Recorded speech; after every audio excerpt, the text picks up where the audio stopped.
Hi, I'm Jilly G. Welcome to my kitchen.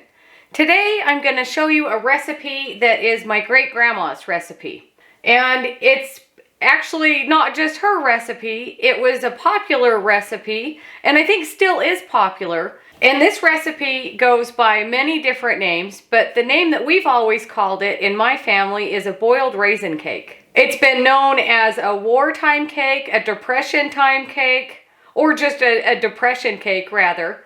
But I'm sure there's other names that I'm not aware of. And so the process for this cake is a little bit different than a traditional cake. I've got a 9x13 pan here, greased and floured. I've just used butter and then of course my gluten-free flour. So the first thing that we need to do is preheat our oven. And then a lot of the ingredients for this recipe we cook on the stovetop before it goes in the oven. So I've got my saucepan here, and then I've got 3 cups of raisins. And if you've been watching my channel for very long, you know that I don't like raisins very much, but this cake is actually pretty good. And then I've got 4 cups of water, and the first thing we need to do is get this mixture cooking. So I'm going to put my raisins in my saucepan. I have 3 tablespoons of cocoa powder. I have a half a teaspoon of cinnamon and a 1/4 teaspoon of nutmeg, and then 4 cups of water. And then I'm going to turn the heat on to about high. We want to bring this up to a boil.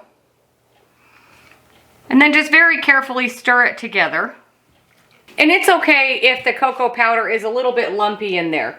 We have to boil that for about 30 minutes, so they'll all get dissolved. And while I'm waiting for that to come up to a boil, I've got 3½ cups of my gluten-free flour, and then I also have 1 extra cup of flour.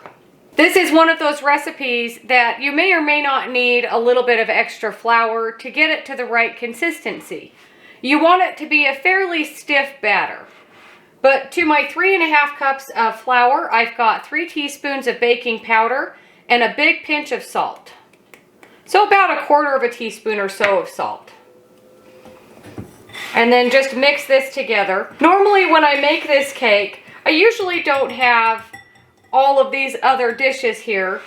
I'll usually use a larger saucepan and then just mix it all in the saucepan, although I do have my dry ingredients here. But today I'll be using my clear bowls so you can see what's happening. And we don't really need to do anything yet, but you can. My butter's not soft. Oh, and that looks pretty good. Before I get mixing this together, I'm going to check on my raisin mixture here. And you can see all of the cocoa powder has already dissolved.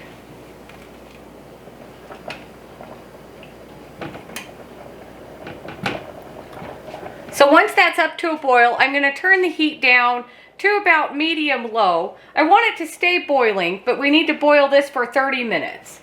So I don't want it to rapidly boil. And while that's boiling, we'll occasionally stir it. I'm going to mash up my butter, use my same spatula for my honey. And this is 3/4 cup of honey. The recipe originally calls for 2 cups of sugar. And I've got 1 cup of butter, and the original recipe also calls for 1 cup of lard. So I imagine you could use lard or shortening, but I like butter.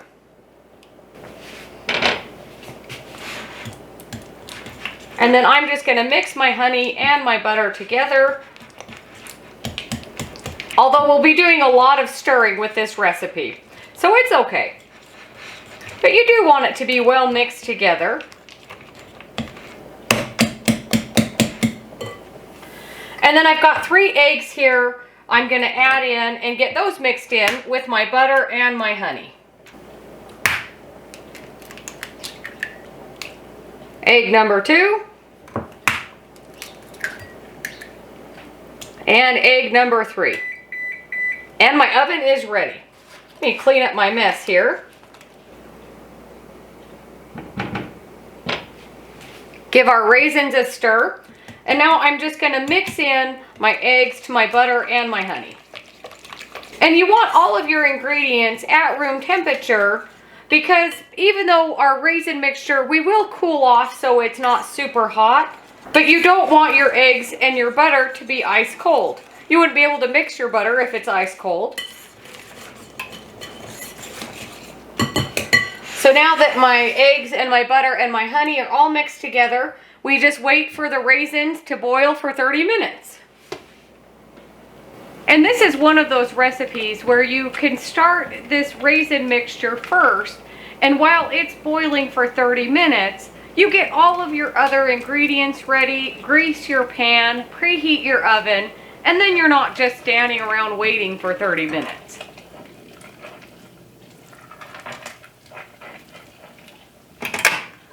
Once your raisins have boiled for 30 minutes, or your raisin mixture, we're going to take it off the heat and let it cool off so it won't melt all of our butter and cook our eggs too fast.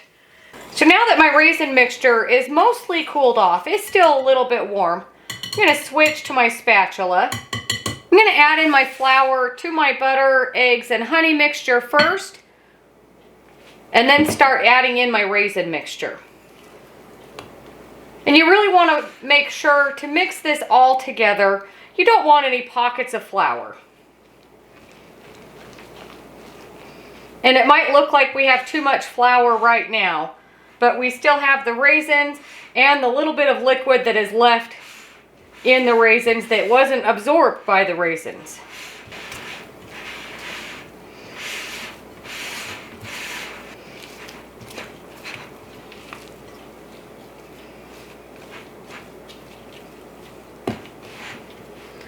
Now that I've got all of the flour mixed in, I'm just going to dump all of this in to my flour mixture all in one. And then we'll just mix this together till it's really combined. And then I've got my other cup of flour if we need to add that in for the right consistency.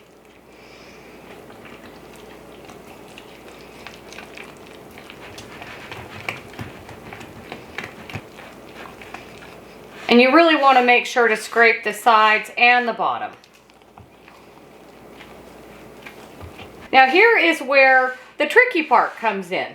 And it's really not even tricky. The recipe just calls for mixing it all together and adding in extra flour to make a stiff batter. Gluten-free flour absorbs a lot more liquid than regular flour. So we don't want to add in too much extra flour and make this a crumbly cake, because it's supposed to be a cake that is on the moist side rather than a dry, crumbly cake. I think I'm just going to add in just a little bit, maybe a quarter of a cup, and see what happens. I want this batter to be a little bit thicker, but I don't want to dry my cake out. And then you really want to make sure to get all of this flour mixed in so we don't have any pockets of flour. I think I'll go a little bit more.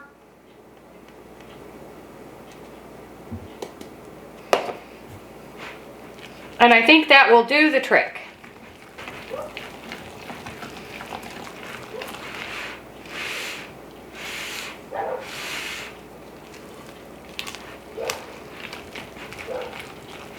And this is about the consistency that I want my cake batter to be. It's really thick, but it still runs like a cake batter. So bring over our prepared 9x13 cake pan, and then we'll just dump in our cake batter all in one.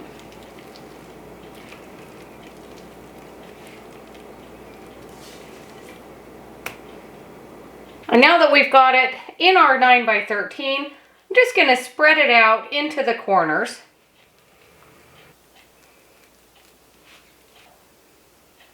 Okay, so this will go into the oven, again at 350 for 45 minutes.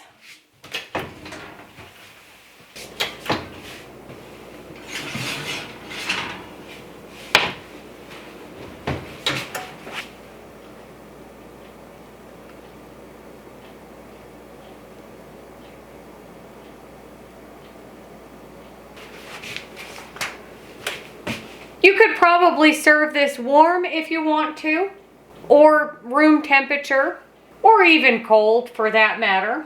But I'm going to let it cool off for at least an hour. I don't mind if it's a little bit warm, but I don't want to cut into it right now.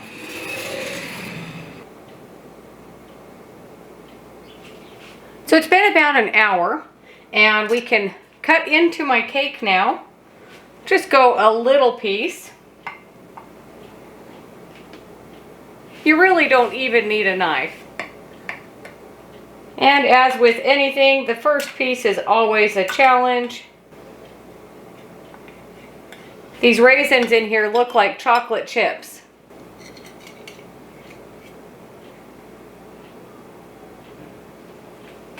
Scoot over a little more. I'll be sitting on the oven. Well, that's all right. We're going to squish here and act like we like each other. Okay. Let me get you a fork. Would you say this is your favorite cake? I hadn't found any of this any more favorites.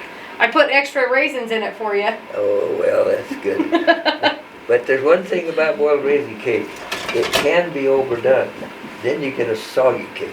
That's right. And you probably know all that. I do. So this is my gluten-free version of your mother's recipe for boiled raisin cake. And so you're the expert. And so I want to see how it compares to your mother's. Okay. I'll give you this little bit extra here too. Nice. Okay. Does it look like her cake? Yeah, it does. Yeah. Yeah, my mother's. You want to just taste the raisins. Mm-hmm. Otherwise, you wouldn't know it's a boiled raisin. That's right. But yeah, that's very good. You like it? Very good. Yes. Oh, good. Yes. Yeah, I'll just take the rest of this. Oh, the rest of it is for you. Oh. You don't have to share if you don't want to. Well, I'll wait till Dawn comes around. Okay, then you can share with him. Maybe I can bribe him. That's right. Well, I'm glad that you like it. Well, it is really good, and it's. Is it not soggy? No, it's not soggy. Is it too dry? I don't think so. Oh, good. But I tell you, no, I think it seems to be just about the right texture. Oh, good. Now, of course, now the one thing Aunt Ethel did quite often, she got some complaints, but not to her face. Uh-huh. She put chocolate frosting on it. Oh, chocolate frosting. You know. I've never had it with chocolate frosting. I always liked it that way. When she would come to our house, she'd bring a boiled raisin cake that she had frosted. I always thought it was pretty good, but some of the families, oh, why does she always want to ruin that by putting frosting on it, you know? So everybody's got different ideas. That's right. Well, you can make this cake with a chocolate frosting if you want. Yeah. All right. Well, I think I'll just leave well enough alone right now. Okay. Well, because there might be an enemy in the crowd. That's right. We'll just keep it as it is for today. I didn't make any chocolate frosting. You are super deluxe. Well, thank you. I think you're super deluxe. Well, I am, but the super's pretty much gone. Oh, I don't know about that. You're pretty super to me. Oh, yeah. Well, we've had a lot of fun together. We have. I'll tell you something. What? You know Jilly? I do. She's a relative of mine. That's right. Well, you're going to be famous on her channel. Okay. Okay, well, you want to say goodbye to everybody? We're going to say goodbye to everybody. Oh, adios. Thanks for watching. Don't forget to like and subscribe if you haven't already, and we'll see you on the next one.